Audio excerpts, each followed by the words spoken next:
جو ایک اس دور کا المیہ ہے، پورا اس دور کا المیہ، جو آپ محسوس ابھی نہیں کر رہے ہیں، جو لوگ کر رہے ہیں وہ کر رہے ہیں۔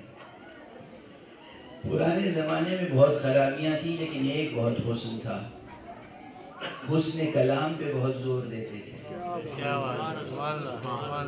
زبان، شاعری کا مطالعہ کرو، نثر لکھو، اچھی زبان لکھو، اچھی زبان بولو، جملہ بولو تو پورا جملہ بولو، یہ ادھوری باتیں نہ کرو، تاکہ پوری بات جو تمہارے دل میں ہے وہ دوسرے کے ذہن تک منتقل ہو سکے، کہیں مس کمیونیکیشن نہ ہو جائے۔ خوب گرامر پڑھاتے تھے، نہ ہو صرف گرامر، ہر زبان کا یہ طریقہ تھا، مشق کراتے تھے، لکھو، اچھا لکھو، اچھی درخواست لکھنے کی مشق کرو، اچھی زبان بولنے کی مشق کرو۔ بچپن سے گھر میں مائیں بچوں کا تلفظ بھی درست کرتی تھی، محاورے بھی درست کرتی تھی۔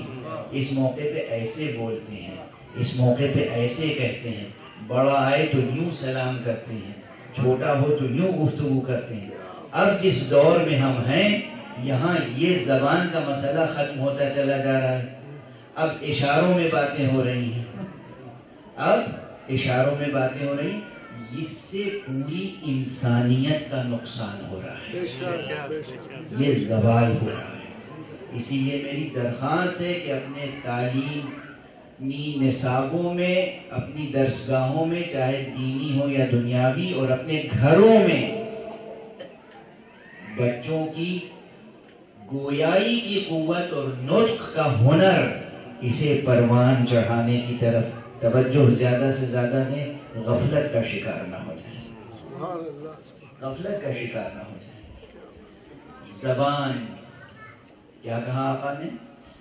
المرء مخبوء تحت لسانہ، پوری انسانی شخصیت چھپی ہوتی ہے زبان کے نیچے۔